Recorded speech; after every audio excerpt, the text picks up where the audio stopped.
এতদিন পর কাজ করতে এসে মনে হচ্ছিল যে আমি সবকিছু ভুলে গেছি। মানে বিশেষ করে কেকের যে ফিনিশিং সেইটা মানে কিছুতেই আসছিল না, অনেক বেশি কষ্ট হয়েছিল। তারপর এই যে এইটা ফাইনালি পারছি, মানে এতটুকু আমার মনের মতো হয় নাই, তো কি আর করার, হচ্ছিল না। তার মধ্যে প্রচন্ড গরম, তো যেটাই হয়েছে সেটাই আলহামদুলিল্লাহ। আসসালামু আলাইকুম, ওয়েলকাম টু কেক পার্লার।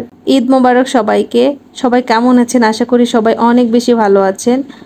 অনেক দিন পর আমি ভয়েস ওভার দিচ্ছি। তো আমি এখানে 3 পাউন্ড একটি কার্ড থিমের কেক করছি।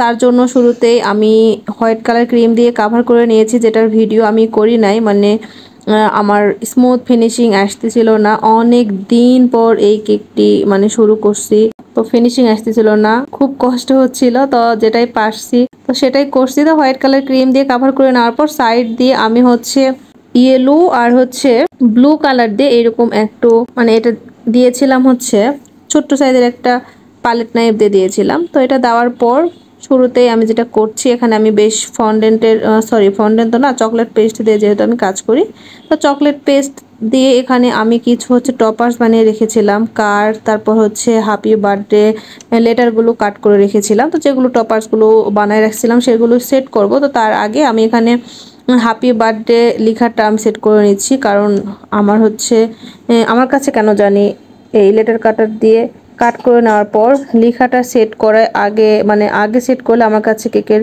বাকি সব টপার্সগুলো সেট করতে মানে সুবিধার হয়, সেজন্য আর কি। আর কেকটি কিন্তু ছিল আমার একটা ভাগিনার জন্য।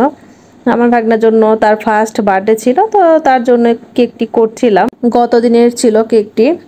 তো এখানে আমার বার্থডে যে লেটারগুলো, হ্যাপি বার্থডে লেটারগুলো সব সেট করা হয়ে গেল। এরপর আমি কেকের বডিতে দুইটা এভাবে কার সেট করে দিলাম এবং কি তিনটা রোড লাইট সেট করে দিলাম।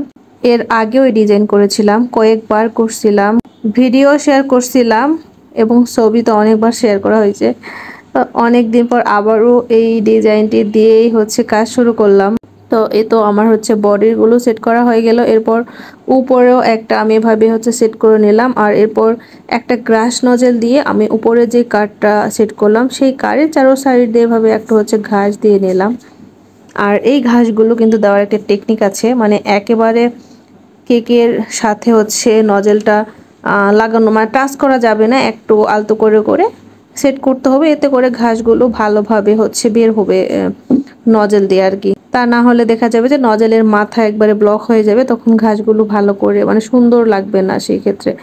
তো আমি উপরে দিয়ে নিলাম কিছু ঘাস এবং নিচেও এরকম দিয়ে নিলাম কেকের সাইড দিয়ে কিছু দেওয়ার পর আমি উপরের গাড়ির দুই সাইডে এরকম হোয়াইট চকলেট বল দিয়ে নিলাম দুই পাশে, আর কিছু সুগার বল দিয়েছিলাম হোয়াইট কালার দিয়ে। এই তো আমার সিম্পল একটা কার্ড থিমের কেকের ডেকোরেশন কমপ্লিট হয়ে গেল। আসলে কেকটি ডেকোরেশন যদিও খুবই সিম্পল, বাট মাশাআল্লাহ খুব ভালো লাগে এবং আপনারাও অনেক বেশি পছন্দ করেছেন, যার জন্য আমি পরপর বেশ কয়েকবার বানাইছি ডিজাইনটি। তো তারপর আপনাদের কাছে কেমন লাগছে ছোট্ট একটি কমেন্ট করে জানাবেন।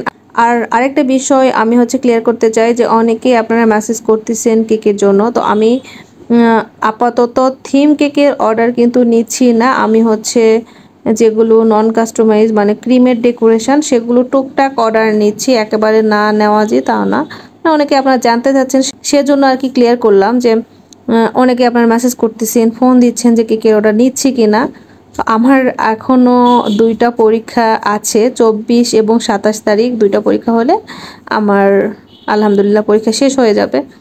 তো সেজন্য আমি টুকটাক এই ঈদের জন্য আর কি, মানে আপনারা অনেকে আছেন যারা মানে খুব বেশি রিকোয়েস্ট করতেছেন, যার কারণে অর্ডার নিচ্ছি। কিন্তু আমি থিম কেকের কিন্তু অর্ডার নিচ্ছি না, এমনি ক্রিমের সিম্পল ডেকোরেশন হলে টুকটাক আমি অর্ডার নিচ্ছি। তবে সামনের জুলাই মাস থেকে মানে জুলাইয়ের 1 তারিখ থেকে ইনশাল্লাহ আমি পুরোপুরি কাজে ফিরে আসব, আগের মতোই কাজ করব ইনশাল্লাহ। তো ইনশাল্লাহ আপনাদের সাথে থাকবো আর কি।